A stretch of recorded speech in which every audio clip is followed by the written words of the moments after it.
सवय असती महाराज, सकाळी गंधाचा पटा वाढला की मंदिरामध्ये जाऊन नखरे करतो माणूस, देवा माझं भलं कर.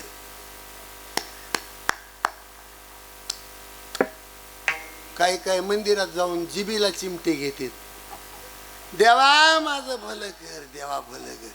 आणि इळानी माळ खोटं बोलतो आणि देव काय आपल्या अवताराचा गडी समजी लागा.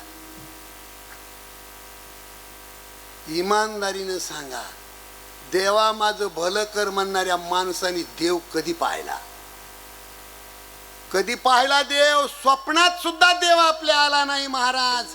रात्रंदिवस देव ज्याच्या घरात राबत होता त्याचं सुद्धा नाही ना भलं झालं.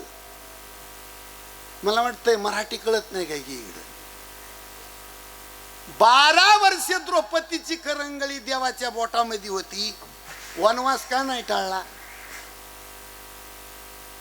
हे कृष्ण साह्य पांडवासी, ते भोगी ती नष्टचर्यासी, साह्य केले हरिहारासी, प्रारब्ध कोणासी टळेना, ऐसी प्रारब्धाची ठेव, झाले भिक्षुक पांडव, राज्य घोडे भाग्य सर्व, सांडियला ठाव प्रारब्धे, ऐसी प्रारब्धाची ठेव, शरीर संचिता अधीन, धर्म राजा हिंडे वनवन, कर्मे बुडाला रावण, हे दुर्योधना प्रारब्धे, ऐसी प्रारब्धाची ठेव, हरिचंद्र तारामती, घोर वनांतर भोगिती, नळ राजा पुरुषार्थी, तयाच्या विपत्ती प्रारब्धे,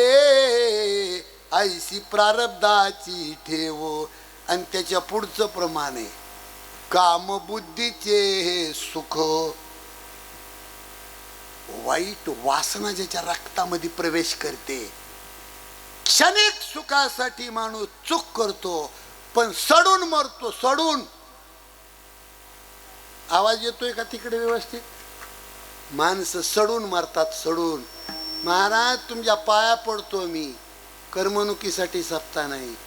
पूर्वीच्या काळामध्ये कुत्र गावात मेलं तर महिनाभर लोक चर्चा करीत होते. कुत्र मेलेलं लोकाला सहन होत नव्हतं. कुत्र्यासारखे माणसं मरत आहेत सध्या, तरी कुच नाही त्याची.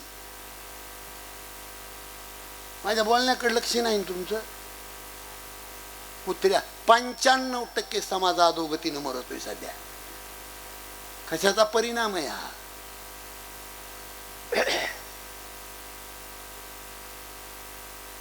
ब्रह्मदेवानी पण मांडला, जो पृथ्वीला प्रदक्षिणा करून अगोदर येईल त्याला माझी अहिल्या दिली जाईल.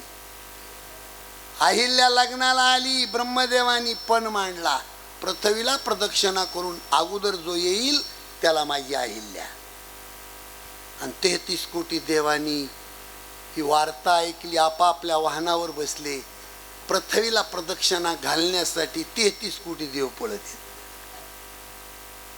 पण ही गोष्ट गौतम ऋषीला कळाली आणि हातामध्ये कमंडलू घेऊन गंगेवर गेले, स्नान गेले. गंगेच्या काठावर काळी कपिली गाय व्यायाला झाली होती. अर्ध वासरू गायीच्या पोटात, अर्ध बाहेर, अशा व्यायाला झालेल्या गायीला गौतम ऋषींनी प्रदक्षिणा 5 घातल्या आणि गंगेचं पाणी कमंडलू सत्य लोकांमध्ये गेले. ए ब्रह्मदेवा, हिको कमी करा थोडा. 5 प्रदक्षिणा घालून आलो पृथ्वीला, तुझी अहिल्या देऊन टाक. ब्रह्मदेवानं अंतर्दृष्टीनं पाहिलं तर गाय पृथ्वीचं रूप आहे. गावरान गाईला सकाळी 1 प्रदक्षिणा घातली तर 4 धाम केल्याचं पुण्य मिळतंय. जलच्या गाईला इळानी माळ चक्रा मारा. कारण गावरान गाईच्या पाठीवर सुवर्ण नलिका आहे. गावरान गाईचा जो कणा आहे, कणा, सुवर्ण नलिका म्हणजे सूर्याचं किरण शोषून घेण्याची ताकद आहे गाईच्या पाठीवरच्या कण्यात. नाही तर सोन्याची नळी म्हणून गाय मारतान, सुवर्ण नलिका आणि सूर्याचं किरण, गाईच्या खांद्यामध्ये फिल्टर पॉइंट आहे, तिथं गाईचं दूध सूर्याचं किरण मिक्स करतंय. गाईच्या खांद्यामध्ये फिल्टर पॉइंट आहे, सूर्याचं किरण गाईच्या दुधात मिक्स होत आहे आणि ते दूध पहिले 5 वर्ष आईचं दूध नसतात, त्या गाईचं दूध ज्याच्या रक्तामध्ये सामील होईल पहिले 5 वर्ष, तो मुलगा जगात 1 नंबर असेल कोणत्याही कार्यामध्ये, असा शास्त्राचा सिद्धांत आहे. गावरान गाईच्या शरीरामध्ये 33 कोटी देवाचं वास्तव्य आहे. मी आवर्जून गाईचा उल्लेख करतोय कारण गाईच्या दुधावर जिवंत राहिलेले हे महाराज आहेत. हा उल्लेख म्हणजे सगळ्या सत्याचं सार आहे.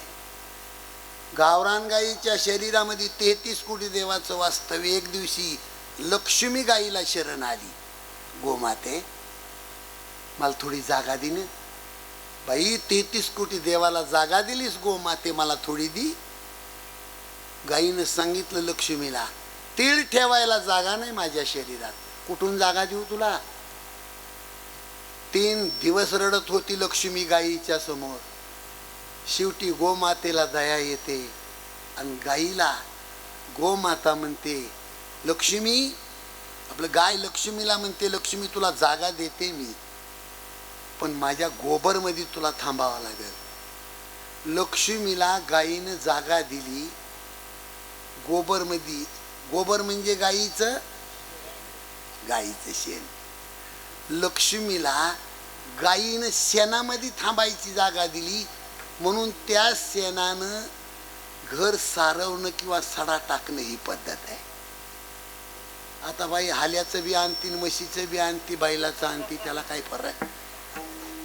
पण ही भारतीय संस्कृती, गाईनं लक्ष्मीला, ही कीर्तनामध्ये पॉइंट घरी घेऊन जा.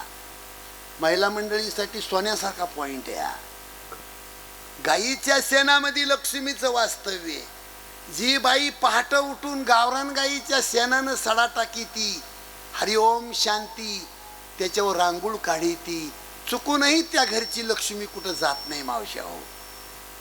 म्हणून प्रत्येक महिलांनी ही संस्कृती घरी घेऊन जावी. त्या गाईला प्रदक्षिणा घालून, आणि हे सगळं ब्रह्मदेवाच्या लक्षात आलं आणि अहिल्या गौतम ऋषीला दिली. शेवटचा मंगलाष्टक चालू होता. शुभमंगल सावधान. तेव्हा तो इंद्र आला. इंद्र त्यो धापा देत इंद्र आला. हे प्रॅक्टिकल कीर्तन आहे, लक्ष द्या. अहिल्या गौतमाला दिली. लगन अहिल्याचं कुणासोबत लागलं आहे? गौतमासोबत. आणि पृथ्वीला प्रदक्षिणा करून सगळ्याच्या आधी आला इंद्र त्यो. आणि तिथून इंद्र म्हणतोय, ब्रह्मदेवा, अरे तुला असं फसवायचं होतं तर कशाला लोकमतला बातमी छापलीस? कशाला आम्ही आमचं पेट्रोल आणि डिझेल जाळलं असते मूर्खा. पण लक्षात ठेव, मला इंद्र म्हणतात, एक ना एक दिवस तुझ्या अहिल्येचा बदला घेणार. आणि हे डोक्यामध्ये